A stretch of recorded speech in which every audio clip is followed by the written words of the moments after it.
Hello students, welcome to mathematics class. आज हम एक नया चैप्टर स्टार्ट करेंगे, अरिथमेटिक प्रोग्रेशंस और AP. This is chapter number 5 of your NCERT book. So we will start arithmetic progressions with this class. So सबसे पहले ये समझते हैं कि अरिथमेटिक प्रोग्रेशन का मतलब क्या है। चलिए, तो मैं कुछ नंबर्स यहाँ बोर्ड पर लिख देता हूँ।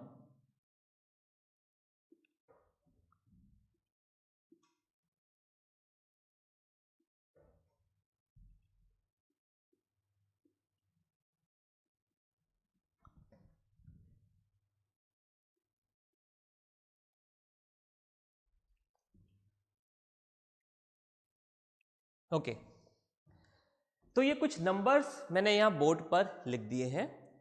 इन नंबर्स को ऑब्जर्व कीजिए।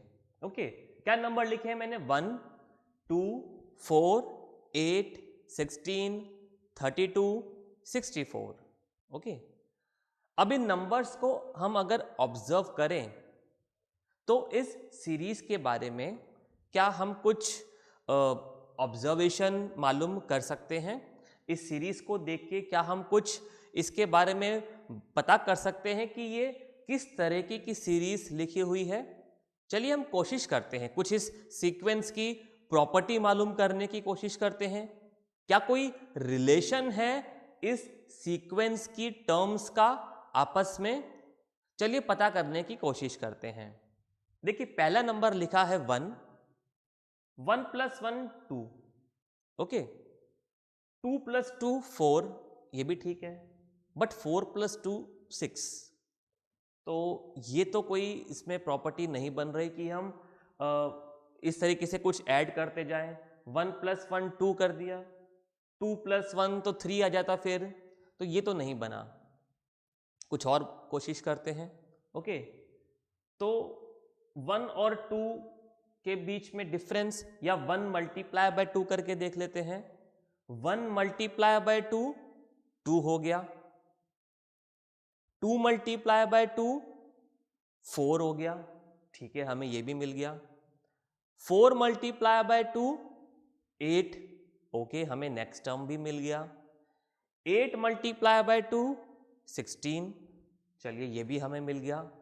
16 × 2 32, ओके, हमें ये टर्म भी मिल गया।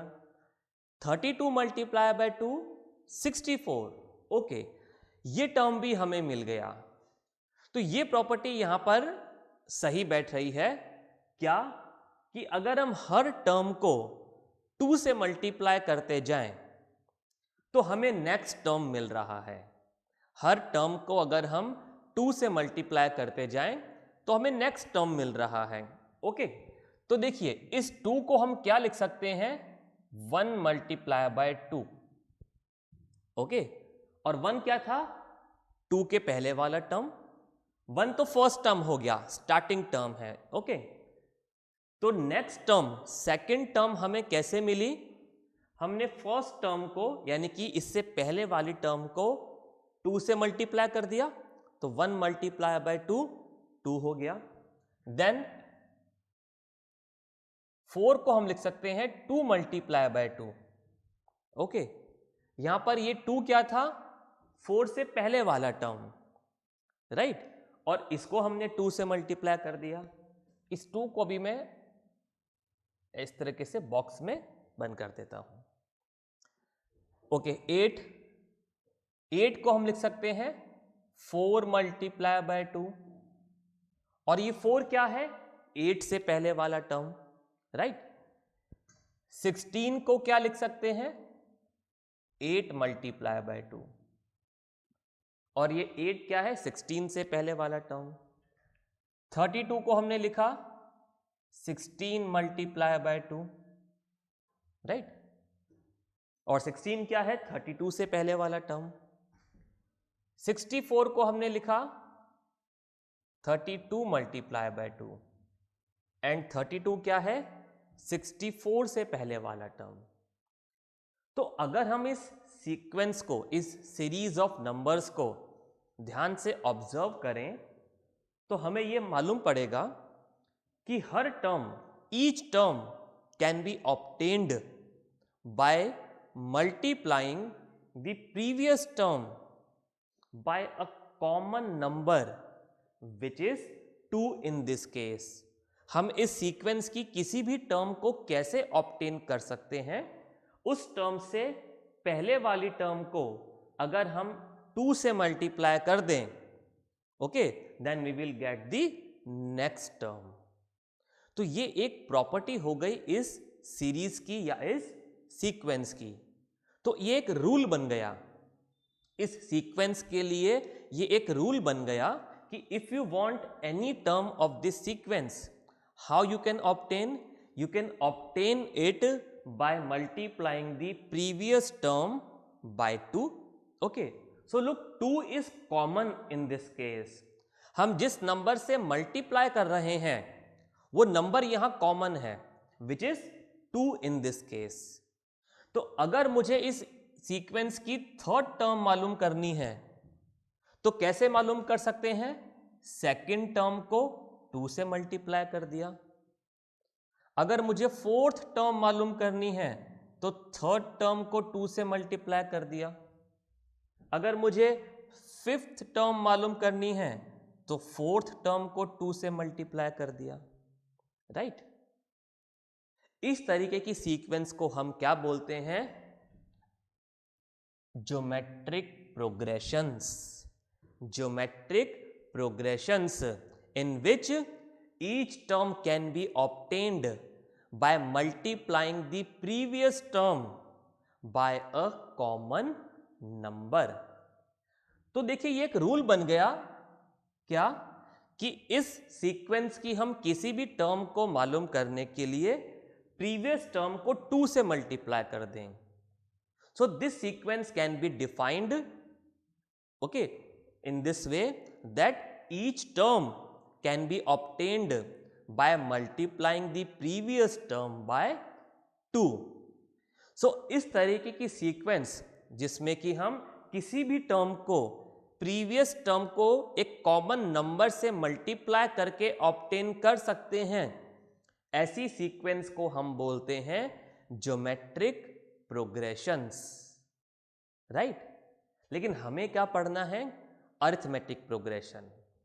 हमने क्यों डिस्कस किया ज्योमेट्रिक प्रोग्रेशन? क्योंकि हमने ये समझा कि एक सीक्वेंस क्या होती है. ये एक सीक्वेंस है. किस तरह की सीक्वेंस है? जहां पर हर टर्म प्रीवियस टर्म को 2 से मल्टीप्लाई करके ऑब्टेन की जा सकती है. तो ये एक रूल बन गया. So what is a sequence? A sequence is an arrangement of numbers. A sequence is a arrangement of numbers in an order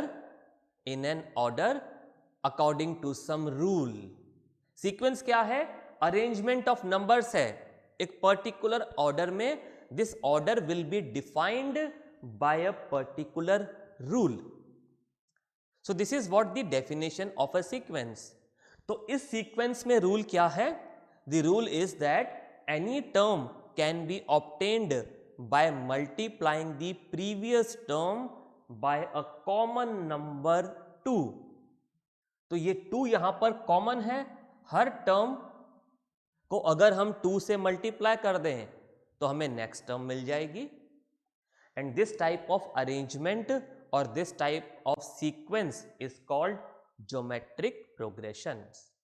ये आप नेक्स्ट क्लास में पढ़ेंगे मैथमेटिक्स में. बट अभी हमें क्या पढ़ना है? अभी हमें पढ़ना है अरिथमेटिक प्रोग्रेशंस. तो इसको मैं रब कर देता हूं और हम फिर ये समझते हैं कि अरिथमेटिक प्रोग्रेशन किस तरीके की सीक्वेंस होती है.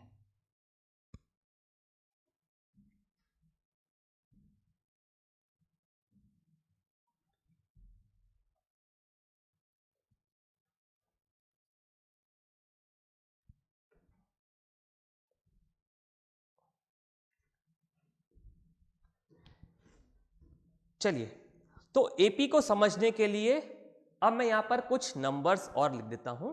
एक और सीक्वेंस में यहां पर लिख देता हूं. अब ध्यान से देखिएगा आप इन नंबर्स को भी।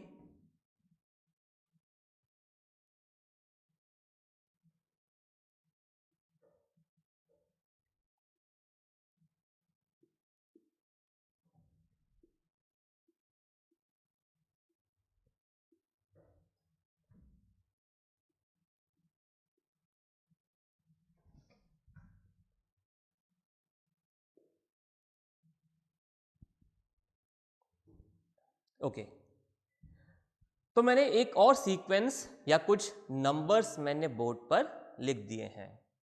अब इन नंबर्स को अपन ऑब्जर्व करते हैं और कुछ प्रॉपर्टी या कोई एक रूल जो भी हमने देखा, क्या कोई रूल है ऐसा जिससे कि हम इस सीक्वेंस को या सीरीज ऑफ नंबर्स को डिफाइन कर सकते हैं? चलिए मालूम करने की कोशिश करते हैं कि क्या ऐसा कोई रूल बन सकता है क्या। तो यहां पर 1 से हमें मिला 4। ओके, सो 1 मल्टीप्लाई बाय 4 4 हो गया, बट 4 मल्टीप्लाई बाय 4 तो 28 होता है, लेकिन नेक्स्ट टर्म तो यहां पर 7 है, तो मल्टीप्लिकेशन से तो यहां पर कोई बात नहीं बन रही है। ओके, चलिए कुछ और सोचने की कोशिश करते हैं हम यहां पर। ओके, 1 में अगर मैं 3 ऐड कर दूं तो मुझे क्या मिल जाएगा? 4। चलिए इसको लिख देते हैं। 4 कैसे मिल सकता है? 1 प्लस 3 करके मिल जाएगा, ठीक है। नेक्स्ट टर्म क्या है? 7। क्या 4 में 3 ऐड करके 7 मिलेगा? बिल्कुल मिलेगा। तो 7 को हम क्या लिख सकते हैं? 4 प्लस 3।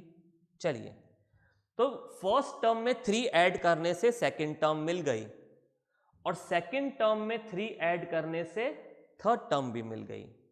क्या आगे भी ये रूल फॉलो होगा? चलिए हम मालूम करते हैं। 10, 7 में अगर 3 को ऐड करेंगे तो 10 मिल जाएगा, बिल्कुल मिल जाएगा। तो 10 को हम लिख सकते हैं 7 प्लस 3। आगे देखते हैं कि क्या ये रूल यहां पर हर टर्म के लिए सही बैठ रहा है। चलिए नेक्स्ट टर्म है 13। 13 को हम क्या 10 प्लस 3 लिख सकते हैं? बिल्कुल लिख सकते हैं। तो 10 में 3 ऐड करने से 13 भी मिल रहा है। ओके, क्या 13 में 3 ऐड करने से 16 मिलेगा? बिल्कुल मिलेगा। तो 16 को हम लिख सकते हैं 13 plus 3। Okay, then next term is 19। क्या 16 प्लस 3 19 होगा? बिल्कुल होगा। तो 19 को हम लिख सकते हैं 16 plus 3। Then next term is 22। तो क्या 22 को 19 प्लस 3 लिख सकते हैं? बिल्कुल लिख सकते हैं। तो हमने लिख दिया 19 प्लस 3। तो इस तरीके से हमने देखा कि अगर हम हर टर्म में 3 ऐड करते जाएं तो यहां पर हमें नेक्स्ट टर्म मिल रही है। अगर हम हर टर्म में 3 ऐड करते जाएं तो हमें नेक्स्ट टर्म मिल रही है। तो क्या ये एक रूल बन गया यहां पर कि each term can be obtained by adding 3 to the previous term? बिल्कुल ये एक रूल बन गया यहां पर। 4 हमें मिला, 4 से पहले वाली टर्म में 3 ऐड करके। 7 हमें मिला, 7 से पहले वाली टर्म में 3 ऐड करके। 10 हमें मिला, 10 से पहले वाली टर्म में 3 ऐड करके, एंड सो ऑन। इस तरीके से हर टर्म हमें मिल गई प्रीवियस टर्म में 3 ऐड करके। ओके, चलिए कुछ और भी पता करने की कोशिश करते हैं। तो देखिए, अगर हम इन दोनों टर्म्स का डिफरेंस ले लें, कैसे? 4 माइनस 2, बाद वाली टर्म में से पहले वाली टर्म को माइनस कर रहे हैं। 4 माइनस 1, 4 माइनस 1 कितना होगा? 3। ओके, देन अगर 7 में से 4 को सबट्रैक्ट करें तो क्या मिलेगा? 3। देन अगर 10 में से 7 को सबट्रैक्ट करें तो भी 3 ही मिलेगा। और इस तरीके से अगर हम हर टर्म में से प्रीवियस टर्म को सब्ट्रैक्ट कर दें तो हमें 3 ही मिल रहा है।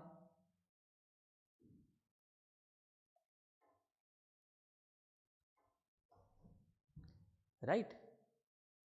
तो ये भी एक सीक्वेंस बन गई जिसमें कि एक रूल हमने डिफाइन कर दिया that each term can be obtained by adding 3 which is common in this case. Okay, 3 देखिए यहां पर कॉमन है। So each term can be obtained by adding a common number two its previous term. Her term हम कैसे मालूम कर सकते हैं? प्रीवियस टर्म में एक कॉमन नंबर 3 ऐड करके। और क्या बोल सकते हैं हम कि the difference between two consecutive terms, 2 consecutive terms के बीच का डिफरेंस यहां पर कांस्टेंट है। The difference between 2 consecutive terms is constant. Right? किसी भी 2 टर्म के बीच का डिफरेंस आप देख सकते हैं कि कांस्टेंट है, और कितना है इस केस में? 3। तो ये भी एक सीक्वेंस हो गई जहां पर हम हर टर्म को प्रीवियस टर्म में 3 ऐड करके ऑब्टेन कर सकते हैं, और ये एक रूल बन गया। तो इस तरीके की सीक्वेंस को हम क्या बोलते हैं? Arithmetic progression. Arithmetic progression. So what is an arithmetic progression? An arithmetic progression is a sequence. An arithmetic progression is a sequence in which each term can be obtained by adding a constant number to its previous term, or we can also say that an arithmetic progression is a sequence in which the difference between 2 consecutive terms always remains constant. तो ये definition मैं यहाँ पर एक बार लिख देता हूँ। An arithmetic progression, मैं short में भी AP ही लिख रहा हूँ। An arithmetic progression is a sequence in which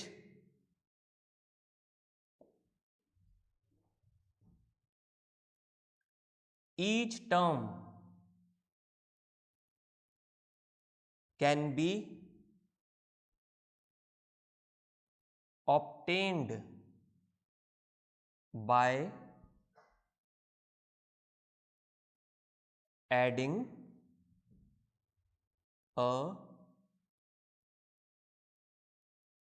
constant number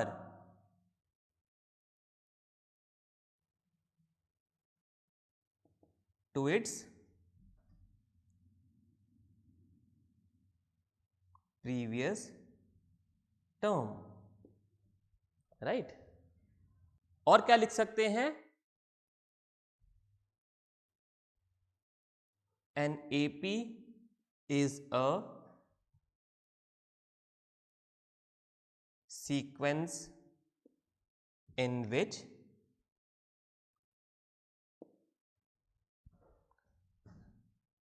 the difference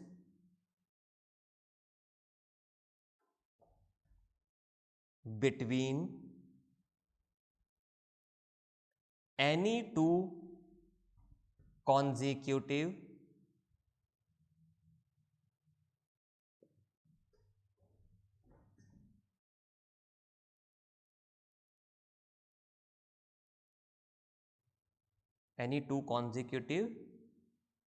terms remains constant.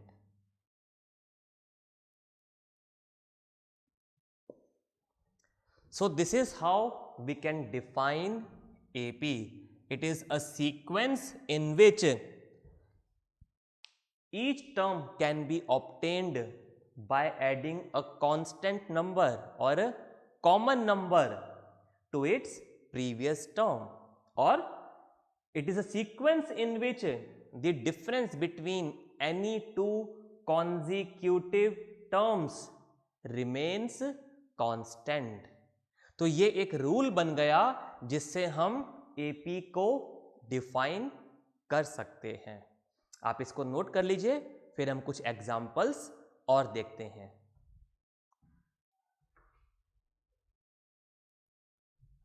Okay, तो मैं इसको रब कर देता हूं अब।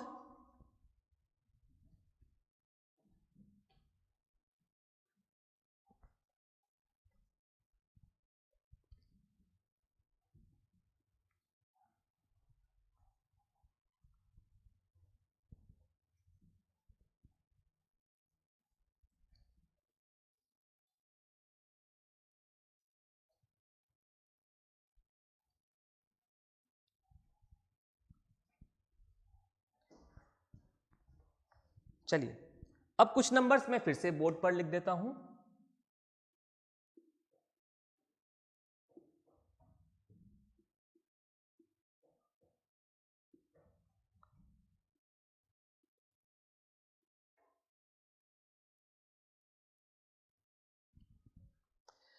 अगर आप ऑब्जर्व करें तो ये सीक्वेंस कैसी सीक्वेंस है?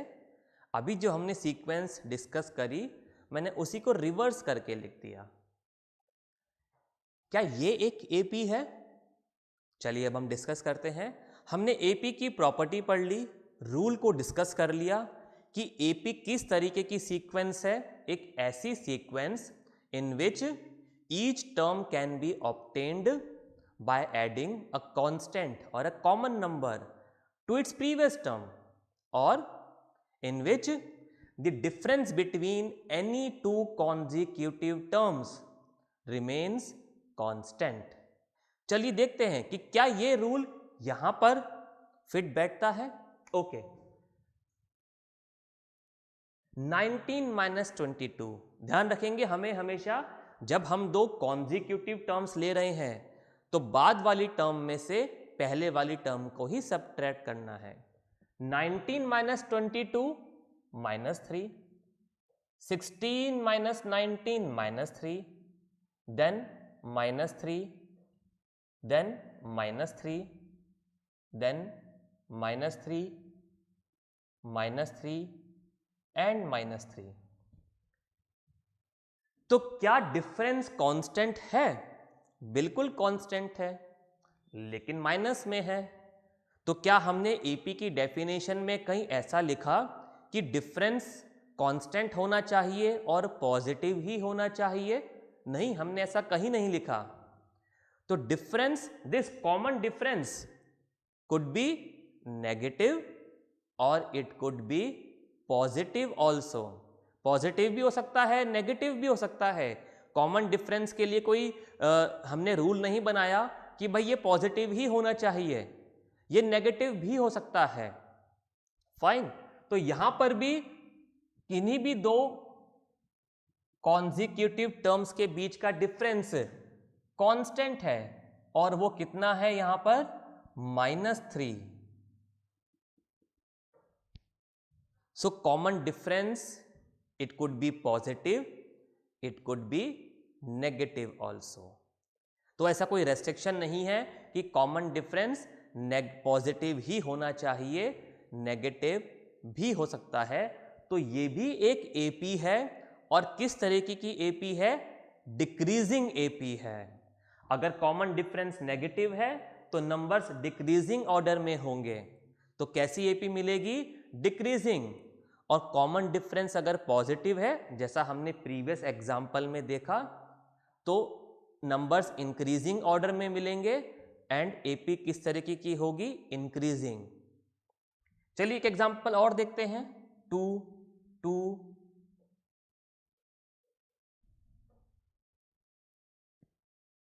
ओके, तो आप पहले इसको नोट कर लीजिए, फिर हम इस सीक्वेंस के बारे में भी डिस्कस करते हैं।